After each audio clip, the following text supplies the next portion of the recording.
अस्सलामुअलैकुम वरहमतुल्लाहि वबरकातुहू। बिस्मिल्लाहिर्रहमानिर्रहीम। मेरे मोहतरम दोस्तों, बुजुर्गों, कि जिस आदमी ने नफ्स शैतान ख्वाहिश की साइज से बच गए वो कामयाब हो गए। नफ्स शैतान ख्वाहिश की धोखा इतना गहरा है कि समझना मुश्किल है। ऐसा मालूम होता पूरा दुनिया के इंसानों को, दिल को नफ्स शैतान ख्वाहिश की पंजों में गिरफ्तार है, प्रिजन में बंद है। हमें वहाँ से आज़ाद करना पड़ेगा। उसके दिल, दिमाग, जिस्म जो है नफ्स शैतान ख्वाहिश के पिंजरे में बंद है। उसको आज़ाद करना ही सबसे बड़ा काम होगा। उसके लिए चंद तरीका ये है कि दिल के राज की मेहनत में और इस्लाह नफ्स की मेहनत में यही सबसे बड़ा मौजूद होगा कि किस तरीके से इंसान को दिल, दिमाग और जिस्म को इसके पिंजरे से बाहर किया जाए। बचपन से बुरे आदतें और जो है मनमानी और जीचाई और नफसानी ख्वाहिशत की पंजों में इंसान फंस चुके हैं।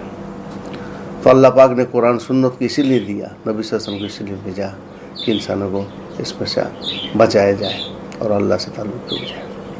उस दिन हमने कहा था कि दिल के राज की जो मेहनत है, आपको दिल की जो वॉल्स है, जो दीवार है, उसको जो है तोड़ना पड़ेगा। धीरे धीरे धीरे जब तोड़ेंगे तो दिल के दरवाज़ा से, दारुल कुलूब की मेहनत है, ये दरवाज़ा से दिल के अंदर घुस जाएंगे। जब दिल के अंदर अब चले जाएंगे तो आपको दिल की भी दुनिया देखना नसीब होगा। अब वो उसमें सब बात, अक्सर जो मैं कह रहा हूँ, बात की हकीकत उस वक्त पता चलेगी कि हम क्या कह रहे हैं। तो जब दिल के दरवाज़ा को तोड़ के घुसेंगे तो आपको मैंने उस दिन कहा था कि 13 हलाकतें जो है नज़र आएगी। बेसिक हलाकतें तो ये होगा कि नफ्स के धोखा, ख्वाहिश के धोखा, लज्जत के धोखा, मनमानी जीचाई के धोखा, और जो है प्राइड, ईगो, एरोगेंस की गंदगी और तनाव और स्ट्रेस की गंदगी, ये इसके चारों तरफ है। और जो है जो सेकेंडरी डिस्ट्रक्शन है वो क्या है कि देखेंगे कि इंसान अपना तरजीहात को नज़रअंदाज कर रहा है, तरजीहात पे, प्रायोरिटीज़ पे मेहनत नहीं कर रहे, बल्कि उसके दिल दिमाग इधर उधर भटक रहे हैं। दुनिया भर की चीज़ों में आजकल व्हाट्सएप, फेसबुक और भी मुख्तलिफ चीज़ों में दिल भटक रहे हैं और प्रायोरिटी जो है भूखा मार रहा है, डूब रहे हैं। और देखेंगे कि गफलत से भरा हुआ है। जब भी नेक अमल करने जाएगा तो शैतान उसके जिस्म में गफलत फैला देगा। प्रायोरिटीज़ में भी शैतान माइंड डाइवर्ट कर रहा है और जो है जिस्म के ऊपर गफलत फैला हुआ, और अंदर से जाती एक्सेसिवनेस, क्रॉस लिमिटेशन, हद से ताजावुज नज़र आएगा, अल्लाह के हुक्म तोड़ना नज़र आएगा। और ये तो बीमारी पकड़ के रखा है, फिज़िकल एलिमेंट्स, जिस्मानी बीमारी, जिस्मानी रूहानी दोनों ही बीमारी है, दोनों की इलाज की हम बात कर रहे हैं। और जो इंसान अपना हिम्मत इस्तेदाद के हिसाब से काम नहीं कर रहे हैं, उससे ज़्यादा वो करने जा रहे हैं, तो उसी के लिए उसको नुकसान हो रहा है, जिसको हम बांग्ला में कहते हैं अवस्था मुझे व्यवस्था नहीं लेना। उसके बाद जो है जब भी प्रायोरिटीज़ में मेहनत करते हैं, बहुत सारे रुकावटें और हलाकतें सामने आ जाती है, डिस्ट्रक्शन आ जाता है, ऑब्स्ट्रक्शन आ जाता है, इसलिए प्रायोरिटीज़ में काम नहीं करते, रुक के बैठ जाते हैं। और जो है ज़िंदगी के सबसे बड़ा उसूल है कि आदमी मेहनत, मुशक्क़त करना सीखे और कुर्बानी करना सीखे। इसके बगैर इंसान हलाकत से बच नहीं पाएगा, कि मेहनत, मुशक्क़त और कुर्बानी करना पड़ेगा। तो ये तो एक बात हुई। और मैं एक बात बहुत अहम आज बताऊँगा इसके आगे, ये तो मैंने पहले भी ये वाला बात बता चुका। वो ये है कि मैंने जैसे कहा कि इंसानों को दुनिया धोखा के घर है, ठीक है। इस धोखा के घर में नफ्स, शैतान, ख्वाहिशों की खुली आज़ादी है, जो मर्जी इंसान करे, आज़ादी है। तो नफ्स, शैतान, ख्वाहिश जो है इंसानों को बर्बाद करने में लगा हुआ है। बचने का तरीका ये होगा कि यही समझ लेना है कि दुनिया धोखा के घर है, और हमेशा डरते रहना है कहीं मेरे दिल, दिमाग, जिस्म नफ्स, शैतान, ख्वाहिश पकड़ के तो नहीं रखा। इसी के रास्ते से वो धोखा देता है। अब इसकी चंद कमज़ोरियाँ होता है। आम कमज़ोरी तो है कि इंसान को लज्जतें और मज़ा बहुत पसंद है। इंसान को गफलत की भी एक नशा है, कुछ करूँ ना, बस पड़े पड़े सोते रहूँ और मज़ा करूँ, और जिससे और गफलत फैले। तीसरी चीज़ है टेंशन। ये तीन तो बुनियादी है, लज्जतें, गफलतें और जो है स्ट्रेस एंड टेंशन, तनाव। अब नफ्स शैतान ख्वाहिश ऐसे ऐसे हालत पैदा करेगा, इस तीनों को ट्रिगर करने का कोशिश करेगा कि किसी तरीके से इस तीनों को ट्रिगर करके अकल में पर्दा पड़ेगा। ख्वाहिशात के वजह से, मज़ा के वजह से इंटेलेक्ट में पर्दा पड़ता है। यही तो ट्रिक है। दिल के अंदर एक इंटेलेक्ट है, दिमाग के अंदर भी इंटेलेक्ट, दिल के अंदर गहरा इंटेलेक्ट है, मजबूत अकल है। वही तो है असल चीज़ जो इंसान के अंदर हीरा है। तो क्या करता है, ख्वाहिश की वजह से, लज्जत और मज़ा की वजह से शैतान जो है उसके अकल में पर्दा डाल देता है और फिर वो गलत हरकतें कर देता है। ख्वाहिश की वजह से अल्लाह का हुक्म तोड़ देता है, सुन्नतों को छोड़ देता है, हद से ताजाबुत करने लगता है। फिर क्या होगा आगे? अब ये हलाक होगा। यही हलाकत की चाल है कि शैतान वो ऊँची जो इसकी कमज़ोरी है ज़िंदगी की, उस कमजोरी के सामान को लेके आएगा, उस कमजोरी के रास्ता से हल्का रहेगा। एक मिसाल देता हूँ, जैसे ज़्यादा खाने का आदत है।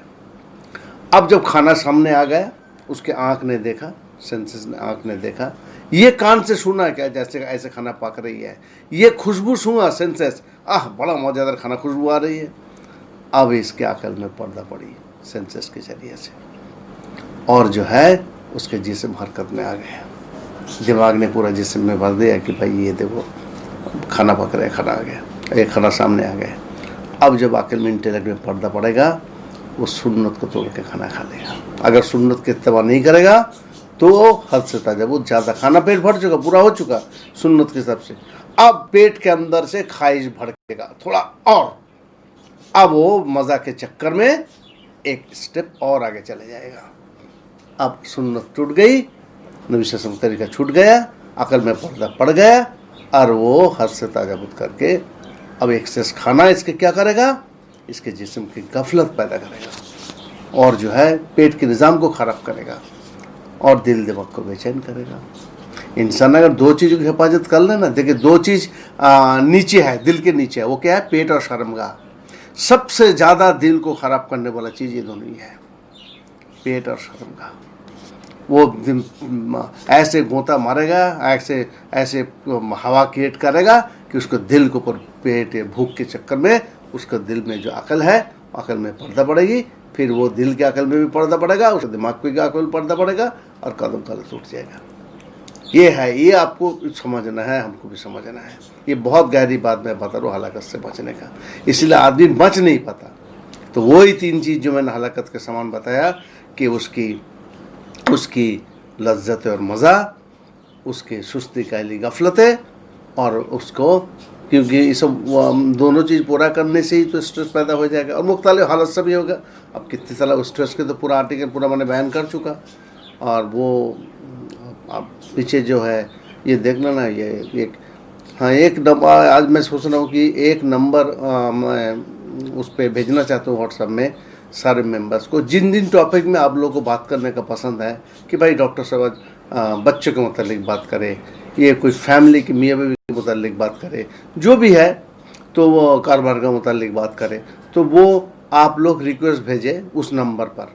तो जो ज़्यादा रिक्वेस्ट होगा हम आइंदा जो है उसी पर बात करेंगे। अल्लाह ने छोटा, देखिए हम तो कोई आलिम नहीं है, कोई बहुत बड़े, सिर्फ क्या है हमारे अंदर एक बात है, हम बड़े बड़े अल्लाह वालों की सोहबत उठाई।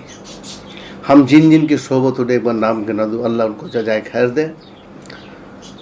हजरत मौलाना इलाम हसन साहब, ये मेरी शेख, मेरे पीर, मेरी मुरीद, ये उसके बाद जो है हजरत मौलाना उबैदुल्लाह साहब, हजरत मौलाना उमर साहब, हजरत मौलाना इजहार साहब, कमाल के आदमी था। ओफो, मौलाना इजहार साहब भी एक कमाल के आदमी था, और उनकी क्योंकि बातें ज़्यादा आती नहीं हैं, वो जो क्या चीज़ था जो जिन्होंने उनके साथ रहे और वो जानते हैं। पूरा मैनेजमेंट के निज़ाम में, मरकज़ में अल्हम्दुलिल्लाह सारे मैनेजमेंट के निज़ाम इन्हीं के हाथ में था। और जो है जो मैंने कहा मौलाना उमर साहब, उसके बाद जो है मौलाना इब्राहिम साहब, मौलाना याकूब साहब तो मेरे वालिद साहब के थे, उन्होंने हमको परवरिश की। और जो है हजरत मौलाना इब्राहिम साहब और मौलाना जुबैर साहब, हम हमारा शेख मुरीद जो है, हम उनके हाथ में, वो तो बैत तो करते नहीं थे, लेकिन हमने अपना दिल का रस्सी जो है ये मौलाना याकूब साहब और मौलाना जुबैर साहब, मौलाना इब्राहिम से इन्हों को हाथ में लेकर रखा था। और अक्सर हम इनको जहाँ तक कोशिश किया कि भाई इनके मनशा के खिलाफ कोई काम ना करो, जहाँ तक वो तो ज़्यादा बोलते नहीं थे, उनकी ज़िंदगी से हमने बहुत सारी बातें समझी थी। और मौलाना और बहुत सारे वो मौलाना सईद खान साहब, इनकी भी सोबत हमने उठाई, और इस तरह और मरकज़ मौलाना अहमद लाट साहब, अल्लाह इन सबको जज़ाए खैर दे, और फिर अलीगढ़ के बहुत सारे साथी।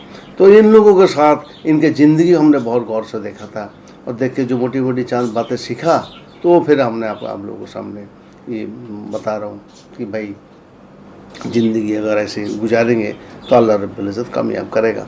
तो मैं रिक्वेस्ट आप डालिएगा। बाकी ये जो मैं सबक दे रहा हूँ, हलाकत से बचने।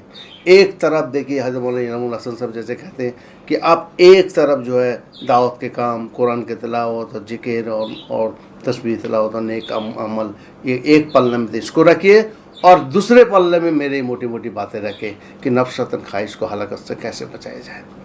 हमारा पूरा मौजू ऐसे पर लगी कि लोग ये छुपा हुआ राज था, दिल का राज, इसके अंदर घुसे था। देखे अपना दिलों को समझे, इसके अंदर क्या हो रहा है, दिमाग को समझे, और नफ्स ख्वाहिश को धोखा को समझे।